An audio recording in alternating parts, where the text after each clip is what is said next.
Қуырылған немесе қайнатылған тауық жұмыртқасы таңғы асқа не кешкі асқа тұтынатын сүйікті тағамдардың бірі, оны бойдақтар тіптен жақсы көретіні анық. Жыл сайын өндірушілер халықты миллиардтаған жұмыртқамен қамтамасыз етіп отырады, сондықтан оның жетіспеушілігі еш сезілмейді. Жұмыртқаның танымалдылығы тек қана оны дайындаудың тиімді әрі жеңіл тәсілдерінің болуымен ғана ерекшеленбейді. Біз бүгінгі осы видеода жұмыртқа туралы кеңінен айтатын боламыз. Сәлеметсіздер ме, құрметті көрермен, каналға тіркеліп қазақ тілді арнаның дамуына қолдау көрсетіп кетіңіздер. Жыл соңына дейін 300 000 оқырманға жетейік. Ендеше кеттік. Жұмыртқаның адам ағзасына берер пайдасы мол екенін бұрыннан ақ белгілі. Оны пайдалану ежелгі үнді жерінде бастау алған деген дерек бар.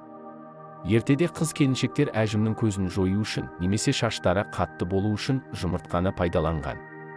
Ал ер азаматтар жорыққа не шайқасқа шықпас бұрын жұмыртқамен ауқаттанған. Сондай-ақ өз жарақаттарын жұмыртқа басу арқылы жазған екен. Жұмыртқаны қайнатып қуырып жеу арқылы асқазанды ғана емес бар ағзаны пайдалы элементтер мен дәрумендермен толтыруға болады. Құрамындағы ақуыз, иод, фосфор, селен тағы басқа элементтер созылмалы аурулардың алдын алады. Сондай-ақ оның құрамында А, Б, Д, Е дәрумендерінен бастап бас аяғы 13 дәрумен кездеседі. Жұмыртқада калорий аз. Бір жұмыртқаның құрамында орта есеппен 76 калорий ғана бар. Ал майлылығы небәрі 10%. Жұмыртқа ағзадағы холестерин мөлшерін төмендетіп жүрек жүйке және онкологиялық аурулардың пайда болуына жол бермейді. Көптеген диеталардың мәзірінде жұмыртқа кездесіп жатады. Себебі оның арқасында артық салмақтан арылуға және салмақты бір қалыпты ұстауға болады. Тырнақ шаш өсімі мен көздің көруін жақсартамын, тістерім маржандай таза, сүйектерім мықты болсын десеңіз ас мәзіріңізге жұмыртқаны қосыңыз. Жұмыртқа ағзаны түрлі инфекциялардан қорғап, иммунитетті күшейтеді. Жұмыртқа бет күтіміне де пайдалы. Бір жұмыртқамен бір ас қасық балды араластырып бетіңізге жағып 15-20 минут жатып демалыңыз. Кейін жылы сумен шайып жіберіңіз. Бетіңіздің тазарып нәрленіп терінің тартылғанын аңғаруға болады. Жұмыртқаның сарысын шашыңызға жағып 1-1,5 сағаттан кейін жылы сумен жуып жіберіңіз. Бұл ем шашыңыздың жылтыр болып алдағы күндері ұштанбауына жол ашады. Көзіңізге сүйел шыққан кезде қайнаған жұмыртқаны ыстық күйінде басыңыз. Сондай-ақ қатты тамақ ауырған кезде қайнаған жұмыртқаны жылы күйінде мойныңызға қойып қайта-қайта домалатыңыз. Пісірген бәлішім тәтті болсын десеңіз қамырға жұмыртқа қосуды ұмытпаңыз. Сондай-ақ бәліш алтындай жарқырап тұру үшін оны пешке салмас бұрын үстін жұмыртқаның сарысымен бір майлап шығыңыз. Жұмыртқа таңдаған кезде оның сыртқы қабығына мән беріңіз. Егерде қабықшасы кедір-бұдыр түсі өзгешелеу болса, оны алмаған жөн. Мұндай жұмыртқаның мерзімі өтіп кеткен. Енді жұмыртқаның зиянына келсек. Жұмыртқаны тұтынғанда ескеретін бірнеше дүние бар. Ең бастысы жұмыртқаны шикідей жемеген дұрыс.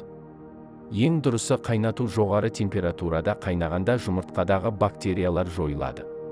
Сонымен қатар жұмыртқаны қайнатқанда оның толық піскенін мұқият қарау қажет.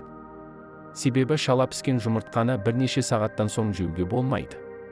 Мысалы, жұмыртқаны ертеңге деп түнде шикілеу етіп қайнатқан болсаңыз, таң атқанға дейін оның ішінде бактериялар көбейіп ол асқазан-ішек жолдарына зиян келтіреді. Әсіресе жұмыртқа ерте жастағы балалардың көп жеуінен оларда аллергия пайда болуы мүмкін. Себебі жұмыртқада ақуыздар бар. Егерде ағзада ақуыз мөлшері көп болса, зат алмасу процесі бұзылып бүйректің қызметіне кері әсер етеді. Сондықтан күніне 2 жұмыртқадан артық тұтынбаған дұрыс. Сонымен қатар жұмыртқа құрамында холестерин көп. Сондықтан қанында холестерині жоғары адамдарға шамадан тыс жұмыртқаны тұтынуға болмайды. Қорыта айтқанда, ішек инфекцияларын болдырмау үшін ең әуелі жұмыртқа сыртын жуып пайдалану керек. Сонымен қатар ұзақ тұрып қалған жұмыртқаны тұтынбай және белгісіз жерден немесе көшедегі бейтаныс адамнан жұмыртқа сатып алмау қажет. Жұмыртқаның сақтау мерзіміне де мұқият болған жөн. Мәселен, жұмыртқа +2 градуста 25 тәулік сақталатын болса, -2 градус температурада 90 тәулік бойы сақталады. Өзіміз білетіндей жұмыртқа ақуыз бен сары уыздан тұрады. Жұмыртқаның ақ бөлігінің көбі судан, ал қалған 10% ақуыз. Ал сары уыз ағзаға еш зияны жоқ қаныққан майлардан тұрады. Жалпы алғанда жұмыртқа құрылымы 13% ақуыздан соншалықты мөлшерде майдан тұрады, тағы 0,67% көмірсудан құралған. Мұнымен қатар жұмыртқаның құрамына лецитин атты пайдалы зат кіреді. Ол жүйке мен ми жабындысына қажет. Жұмыртқадағы лецитиннің мөлшері сары май сүт тіпті уылдырықтан да асып түседі. Құрамында көп дәрумендер бар.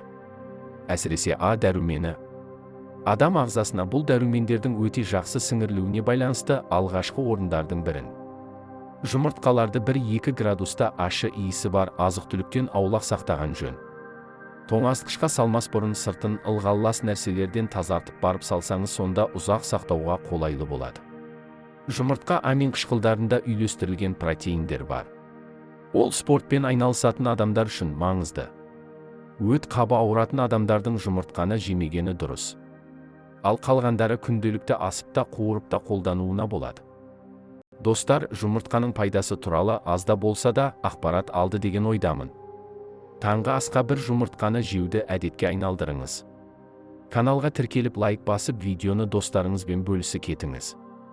Келесі видеода көріскенше.